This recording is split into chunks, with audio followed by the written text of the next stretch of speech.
বাংলাদেশের পরিস্থিতি জানেন না, এত তাড়াহুড়ো কি ছিল। এবং সর্বশেষ জানাবো, পায়ে পাড়া দিয়ে ঝামেলা বাঁধাচ্ছে ভারত। এতক্ষণ শুনছিলেন সংবাদ শিরোনাম, এবার বিস্তারিত। বাংলাদেশের পরিস্থিতি জানেন না, এত তাড়াহুড়োর কি ছিল। সংশোধিত ওয়াকফ আইন ইস্যুতে বাংলাদেশের উদাহরণ টেনে ভারতের প্রধানমন্ত্রী নরেন্দ্র মোদীর তীব্র সমালোচনা করেছেন পশ্চিমবঙ্গ রাজ্যের মুখ্যমন্ত্রী মমতা বন্দ্যোপাধ্যায়। সেই সঙ্গে মুসলিমদের ধৈর্য ধারণ এবং ভারতের কেন্দ্রীয় স্বরাষ্ট্রমন্ত্রী অমিত শাহকে নিয়ন্ত্রণ করতে মোদীকে আহ্বান জানিয়েছেন তিনি। গতকাল বুধবার কলকাতায় নেতাজি ইনডোর স্টেডিয়ামে পশ্চিমবঙ্গের ইমাম মুয়াজ্জিনদের সম্মেলনে বক্তব্য দেন মমতা বন্দ্যোপাধ্যায়।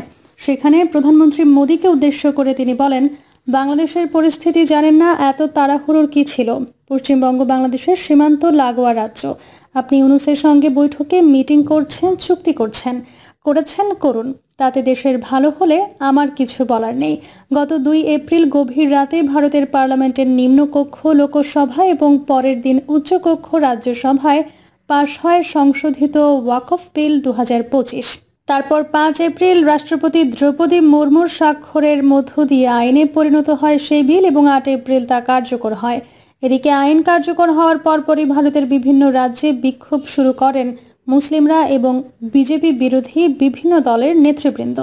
সবচেয়ে বেশি বিক্ষোভ হয়েছে পশ্চিমবঙ্গে। এই বিক্ষোভকে ঘিরে আক্ষরিক অর্থেই রণক্ষেত্রের রূপ নিয়েছিল রাজ্যের মুর্শিদাবাদ, মালদহ, নদিয়া সহ বিভিন্ন জেলা। পুলিশ বিক্ষোভকারী সংঘাতে বেশ কয়েকজনের নিহতের সংবাদও পাওয়া গেছে। গত 11 এপ্রিল এক দলীয় কর্মসূচিতে পশ্চিমবঙ্গের বিরোধী দলীয় নেতা শুভেন্দু অধিকারী বলেছেন, স্থিতিশীলতার নিরিখে রাজ্যের বর্তমান পরিস্থিতি বাংলাদেশের চেয়েও খারাপ।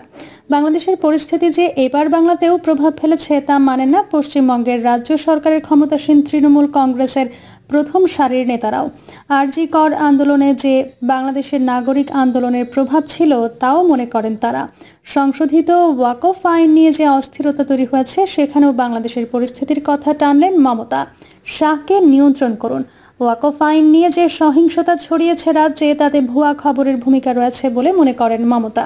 এর আগে রাজ্য পুলিশের পক্ষ থেকেও বারবার এই অভিযোগ তোলা হয়েছে। মমতার কথায় আমি নাম বলি না, কিন্তু আজকে বলছি, এখানে অমিত শাহের কোম্পানি বেশি আছে। এরপরেই শাহের উদ্দেশ্যে মমতা বলেন, আপনি কোনোদিন প্রধানমন্ত্রী হবেন না। মোদিজির প্রধানমন্ত্রিত্ব গেলে আপনার কি হবে? আপনাকে তো হামাগুড়ি দিতে হবে। সরাসরি প্রধানমন্ত্রীর উদ্দেশ্যে মমতা বলেন, আমি মোদিজিকে অনুরোধ করছি ওই লোকটাকে নিয়ন্ত্রণ করুন। একটা লোকের হাতে সব এজেন্সি, যেমন পারছে ব্যবহার করছে। মুসলিমদের উদ্দেশ্যে মমতা বলেন, 1 বছর ধৈর্য ধরুন, দিল্লিতে অনেক পরিবর্তন হবে। নতুন সরকার হলে আশা করি হামাগুড়ি বাবু ঢুকবেন না। পায়ে পাড়া দিয়ে ঝামেলা বাঁধাচ্ছে ভারত। সীমান্তে কমছে না হত্যা মামলার ঘটনা। বাংলাদেশি নাগরিকদের পিটিয়ে ও গুলি করে মারছে ভারতীয় সীমান্তরক্ষী বাহিনীর সদস্যরা। বাংলাদেশের সীমানার মধ্যে প্রবেশ করে মানুষের ওপর হামলা করছে, কখনো ধরে নিয়ে চালাচ্ছে অমানবিক নির্যাতন। প্রতিনিয়ত উদ্বেগজনক হারে ঘটছে এসব ঘটনা। সীমান্তে বাড়ছে উত্তেজনা। এই পরিস্থিতি নিয়ন্ত্রণে কঠোর বার্তা দিয়ে আসছে বাংলাদেশের সীমান্তরক্ষী বাহিনী। তবে সীমান্তে হত্যার শূন্যের কোঠায় আনতে ভারতের সর্বোচ্চ পর্যায় থেকে বারবার প্রতিশ্রুতি দেওয়া হয়েছে। ইতিমধ্যেই বিজেপি বিএসএফ এর মধ্যে পতাকা বৈঠকও অনুষ্ঠিত হয়েছে, কিন্তু সীমান্ত হত্যাকাণ্ড থামেনি, বন্ধ হয়নি মৃত্যু। গতকাল বুধবার লালমনিরহাটের হাতিবান্ধার সীমান্তে ভারতীয় সীমান্তরক্ষী বাহিনী বিএসএফ বাংলাদেশের অভ্যন্তরে প্রবেশ করে হাসিবুল আলম নামের এক যুবককে ধরে নিয়ে গিয়ে চোখে গুলি করেছেন। আহত হাসিবুল আলম ওই এলাকার জাহিদুল ইসলামের ছেলে। এই ঘটনায় সীমান্ত উত্তেজনার কারণে বিজেপি ও পুলিশ অবস্থান করছে। প্রত্যক্ষদর্শীরা জানান, হাসিবুল সহ কয়েকজন ওই সীমান্তে বাংলাদেশি জমিতে ঘাস কাটতে যায়। এই সময় ভারতের শীতলকুচি এলাকার নগর সিংমারি ক্যাম্পের বিএসএফ এর টহল দল বাংলাদেশের অভ্যন্তরে প্রবেশ করে। ওই টহল দল বাংলাদেশে প্রবেশ করে পেছন থেকে হাসিবুলকে আটক করে ভারতের অভ্যন্তরে নিয়ে যায়। এই সময় তাকে বিএসএফ এর গাড়িতে তোলার সময় চোখে গুলি করে। পরে তাকে কুচবিহারের একটি হাসপাতালে ভর্তি করায় বিএসএফ। সীমান্তের একটি সূত্র বিষয়টি জানিয়েছে। বিজেপি সূত্র থেকে জানায়, এই ঘটনাকে কেন্দ্র করে বিজেপি বিএসএফ এর মধ্যে পতাকা বৈঠকের প্রস্তুতি চলছে। হাতিবান্ধা থানার ভারপ্রাপ্ত কর্মকর্তা মাহমুদুন নবী বলেন, সীমান্তবর্তী লোকজন আমাকে জানিয়েছেন, হাসিবুল নামে এক যুবককে ভারতীয় বিএসএফ সীমান্ত থেকে ধরে নিয়ে গিয়ে গুলি করেছে। এদিকে গত মঙ্গলবার গভীর রাতে বাংলাদেশের সীমানার মধ্যে প্রবেশ করে বিএসএফ সদস্যরা একদল জেলের ওপর হামলা চালিয়েছে। সীমান্তবর্তী কালিন্দী নদীর বয়ারসিং সংলগ্ন উলোখালীর চর এলাকায় ঘটনাটি ঘটে। এ সময় জেলেদের মারধর করে তাদের দুটি নৌকা বিএসএফ সদস্যরা ছিনিয়ে নিয়ে যায় বলে অভিযোগ করেছেন ভুক্তভোগী জেলেরা। বিএসএফের হামলার শিকার জেলেরা হলেন শ্যামনগর উপজেলার টেংরাখালী গ্রামের মোহাম্মদের ছেলে রমজান, শাহজাহান ফরেজ গাজীর ছেলে শাহাদাত, শাহজাহান আতাউর, সৈয়দ গাজীর ছেলে আব্দুল, মানিকপুর গ্রামের কেরামত ও কৈখালীর নূর মোহাম্মদ। হামলার শিকার শাহাদাত হোসেন জানান, পশ্চিম সুন্দরবনের কৈখালী স্টেশন থেকে পাশ নিয়ে 4 দিন আগে তারা সুন্দরবনে যায়। 3টি নৌকার 12 জন জেলে দুদিন ধরে বাংলাদেশের সীমানাভুক্ত উলোখালীর চরে পাটা জাল পেতে মাছ ধরছিলেন। এক পর্যায়ে মঙ্গলবার 2টি স্পিড বোট নিয়ে বিএসএফ সদস্যরা আকস্মিকভাবে সেখানে উপস্থিত হয়ে তাদের মারধর শুরু করেন। বর্ডার এলাকায় মাছ ধরতে যাওয়ার কারণে হামলা করা হয়েছে। স্থানীয় রমজাননগর ইউনিয়নের প্যানেল চেয়ারম্যান আব্দুল হামিদ লালটু ঘটনার সত্যতা নিশ্চিত করে জানান, বিএসএফের মারধরের শিকার 8 জেলের মধ্যে 6 জন তার এলাকার। সুন্দরবন সাতক্ষীরা রেঞ্জের সহকারী বন সংরক্ষক মশিউর রহমান জানান, এখনও কেউ বিষয়টি তাদের অবহিত করেননি। খোঁজ খবর নিয়ে পরবর্তী ব্যবস্থা গ্রহণ করা হবে। বিজেপি কৈখালী ক্যাম্পের সুবেদার আবু বক্কর জানান, স্থানীয় এক জনপ্রতিনিধি বিষয়টি অবহিত করেছেন। ঘটনাটি বয়ারসিং এলাকার হওয়ায় ভুক্তভোগীদের অভিযোগ জানাতে সেখানকার বিজেপি ক্যাম্পে পাঠিয়ে দেওয়া হবে। এছাড়াও সম্প্রতি দেশের সীমান্ত এলাকায় বেশ কয়েকটি হত্যাকাণ্ডের ঘটনা ঘটেছে। ঝিনাইদহের মহেশপুর উপজেলার পলিয়ানপুর সীমান্তে ওয়াসিম নামের এক বাংলাদেশি যুবককে পিটিয়ে হত্যা করেছে ভারতীয় সীমান্তরক্ষী বাহিনী বিএসএফ। গত 8 এপ্রিল ওয়াসিম সহ কয়েকজন সীমান্তে পেরিয়ে ভারতে যায়।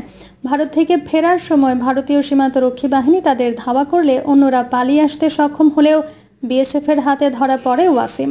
তাকে নির্যাতনের পর হত্যা করা হয়েছে।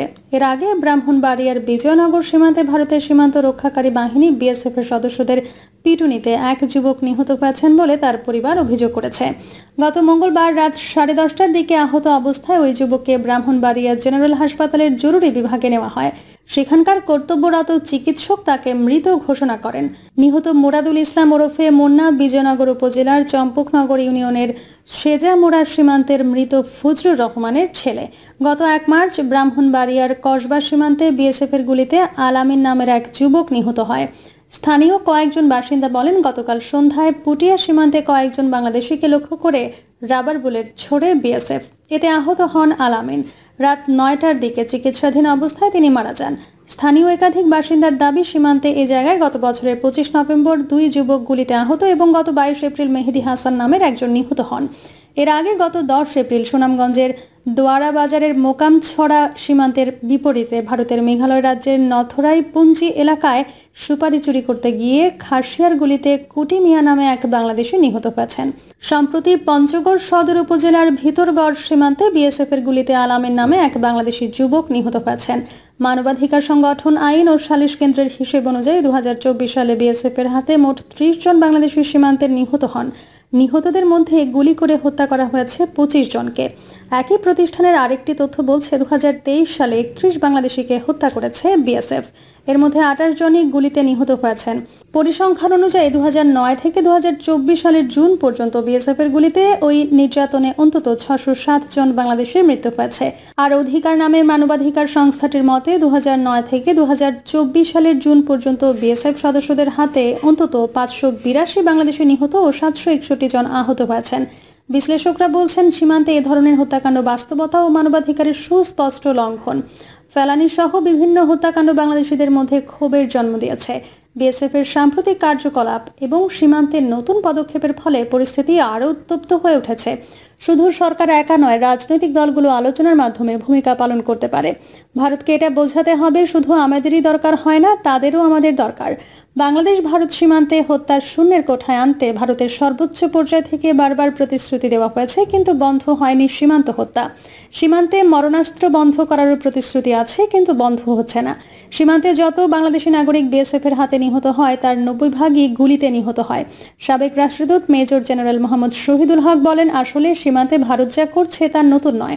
গত 15 বছরে বিএসএফ সীমান্ত হত্যা চালিয়েছে। কাটা তারের বেড়া দিয়েছে, তখন সরকার কিছু বলেনি। বাংলাদেশের সীমান্তে এখন একটা অস্থির পরিস্থিতি দেখাতে চায় ভারত। প্রিয় দর্শক, এই ছিল এখনকার সর্বশেষ সংবাদ। আপডেট সব সংবাদ পেতে চ্যানেলটি সাবস্ক্রাইব করে বেল আইকনটি ক্লিক করে রাখুন।